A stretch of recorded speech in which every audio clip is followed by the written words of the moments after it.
ఈరోజు మా ఆఫీస్‌లో గార్డెన్ ఎలా ఉంటుంది చూపిస్తా. చూసేసేయండి. చూడండి ఎంత అందంగా, ఎంత పచ్చగా ఉంది కదా అసలకి. ఆ తోరణంలాగా ఉండేది నా పర్సనల్ ఫేవరెట్ అనమాట. మామూలుగా అయితే వీడియోస్, ఫోటోస్ నాట్ అలౌడ్. వాళ్ళ సెక్యూరిటీ వాళ్ళు చూసినారనుకోండి, "మేడం వీడియోస్ తీయొద్దండి మేడం" అని చెప్పి అంటారు. అయినా కూడా నేను తీసినానంటే పేరెంట్స్‌కి చూపిద్దామని చెప్పి, మనం చదువుకున్న వాళ్ళకి, జాబ్ చేసే వాళ్ళకి ఐడియా ఉంటది. ఐటీ కంపెనీలు ఎలా ఉంటాయి, అందులో ఇట్లా సీనరీస్ ఎలా ఉంటాయి, వర్క్ ఎలా ఉంటుంది, మనం లోపలికెళ్ళినాక మన ఓడీసీలయితే కావచ్చు, ఎట్లుంటదని చెప్పి తెలుసు. కానీ పేరెంట్స్‌కి తెలీదు గదా! పేరెంట్స్‌లో అయితే కొంతమందికి తెలీదు, కొంతమందికి తెలిసుంటది. ఆ కొంతమందికి తెలియని వాళ్ళకి చూపిస్తాననమాట. ఎట్లుంటది ఐటీ కంపెనీస్, లోపల ఎలా ఉంటది, బయట ఏ విధంగా ఉంటాయి, మనకి ఏమిస్తారు, ఏమివ్వరు, ఎలా ఉంటది సిచ్యువేషన్ అని చెప్పి చూపిస్తున్నాననమాట. ఈవెన్ మా పేరెంట్స్‌కి గూడా లోపల కంపెనీ ఎలా ఉంటుందో తెలీదు.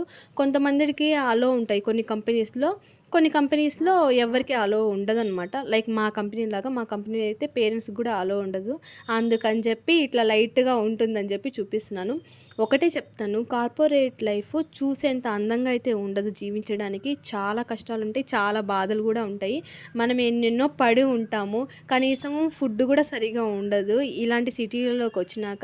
కానీ ఇవన్నీ ఓవర్‌కమ్ చేసి బ్రతికి మన ఎయిమ్ మనం రీచ్ అవుతాం చూడండి, అదే నిజమైన సక్సెస్ అనమాట. ఇది ఇలా చూపిచ్చేసి మీకు ఇంకా నేనైతే పీజీకి రిటర్న్ అయిపోయినాను. చాలా అందంగా ఉంది. కానీ ఏం చేస్తాం, కూర్చోలేము.